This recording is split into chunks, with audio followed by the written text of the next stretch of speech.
कि 4 आश्रम बनाए गए, ब्रह्मचार्य, गृहस्थ आश्रम, संन्यास आश्रम और वानप्रस्थ आश्रम। तो उसके अनुसार वो एक महाविज्ञान लिखने वाले संत पीर जो थे वो महाविज्ञानिक थे। अगर आज विज्ञान की नजरिए से देखें तो उन्होंने बड़ा कुछ हमें दिया है।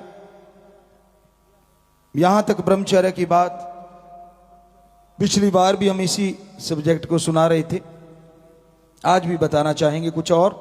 फिर गृहस्थ आश्रम पे चलते हैं।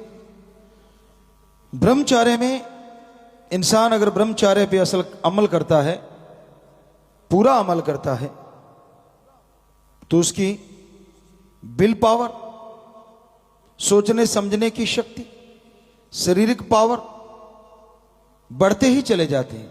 कैसे? इसकी वजह है डीएनए। बड़े से बड़ा साइंटिस्ट पूरे मनुष्य के शरीर को, यहां तक हमने सुना है 8-9% से लेकर 12-15% तक ही पढ़ पाया है। पूरी ह्यूमन बॉडी को कोई नहीं पढ़ पाया। तो डीएनए को पढ़ना तो दूर की बात है। और डीएनए सेल्स जिसमें बनते हैं या जो भी उसमें क्रिया प्रतिक्रिया होती है, वो आपके विचारों पे, शारीरिक क्षमता पे डिपेंड करती है, निर्भर करती है। तो जब आदमी अच्छे विचारों में रहता है तो डीएनए में बहुत अच्छे चेंजेस आते हैं, प्रोग्रेस होती है पॉजिटिविटी की। पर वो आदमी जो सुमरन करता है, भक्ति इबादत करता है, उसके अंदर पॉजिटिविटी बढ़ती चली जाती है। वो अदृश्य किरणें वो डीएनए में जाके सीधा हिट करती हैं, डीएनए को सपोर्ट करती हैं, और जिससे वो डीएनए में बनने वाले सेल पावरफुल, शक्तिशाली बनते हैं। और वो दिमाग को शक्तिशाली करते हैं। और दिमाग से तो हर इंसान बहुत कुछ जीत सकता है, पर शरीर भी साथ दे। यानी शरीर भी तंदुरुस्त हो और दिमाग भी पूरा काम करे, तो उसमें मनुष्य शरीर असंभव को संभव करने में देर नहीं लगाता।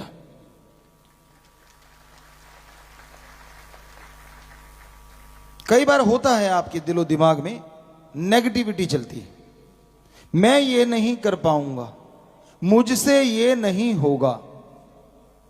यह स्थिति होती है जब आपका आत्मबल गिर रहा होता है। क्यों नहीं कर पाओगे आप? बड़े बड़े साइंटिस्ट हुए हैं, बड़े बड़े योद्धा शूरवीर हुए हैं, डॉक्टर हैं। क्या वो जन्म से ही डॉक्टर बन के आए थे?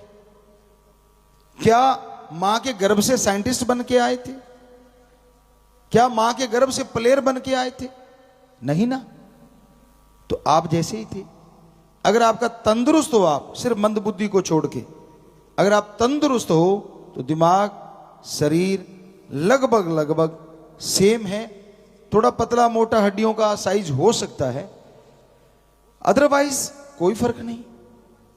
तो इसका मतलब उन्होंने मां के गर्भ से बाहर आके मेहनत करी, पॉजिटिविटी को अपने अंदर पैदा किया।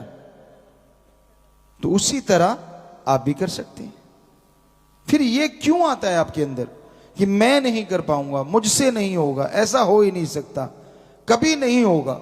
इसकी वजह वही आत्मबल का गिरना है। और जब आपके विचार ऐसे गिरे होते हैं तो डीएनए में जो सेल हैं वो बहुत वीक बनते हैं, उनमें क्रिया स्थिर होने लगती है और दिमाग में पॉजिटिव मैसेज नहीं जाता। तो इसके लिए सुमरन ओम हरि अल्लाह वाहिगुरु राम का नाम जपो, चलते बैठ के लेट के काम धंधा करते हुए, ताकि उस डीएनए में पावरफुल मैसेज आए। और जैसे ही ये पावरफुल मैसेज आएगा तो क्या होगा? आत्मबल बढ़ेगा। और फिर आपकी जुबान पे क्या होगा? कौन सा ऐसा काम है जो मैं नहीं कर सकता? ये विचार आते ही समझ लो आप आत्मबल की तरफ बहुत तेजी से अग्रसर हैं, बढ़ते जा रहे हैं। तो ऐसे विचारों को हमेशा अपने अंदर बुलंद रखने के लिए लगातार मालिक के नाम से जुड़े रहना होगा। वही एकमात्र तरीका है, एकमात्र उपाय है जो आपकी पॉजिटिविटी को कभी खत्म नहीं होने देता। कई बार होता है नौजवान बच्चे बेरोजगार हो गए, टेंशन हो जाती है, तब बहुत ज्यादा भटक जाते हैं। नशे का सहारा लेना, गुंडागर्दी का सहारा लेना, लोग उनका इस्तेमाल करने लग जाते हैं। बच्चों, आपकी अपनी जिंदगी है, फिर गुलाम क्यों बन रहे हो? क्या कहते हैं हमारे धर्म? पवित्र वेदों में साफ लिखा है, सारे धर्मों में लिखा है कि मनुष्य शरीर को जब बनाया गया तो भगवान ने, उस ओम ने, अल्लाह वाहिगुरु गॉड खुदा रब ने सारे देवी देवताओं को बोला इस शरीर को नमस्कार करो। पूछा गया क्यों करें हम? तो जवाब मिला यही एकमात्र ऐसा शरीर है जो 84 लाख शरीरों में सर्वश्रेष्ठ अति उत्तम है, क्योंकि इस शरीर में आत्मा आके और चीज छोड़ो, अगर मुझे भी देखना चाहेगी तो मैं मृत्यु लोक में जाकर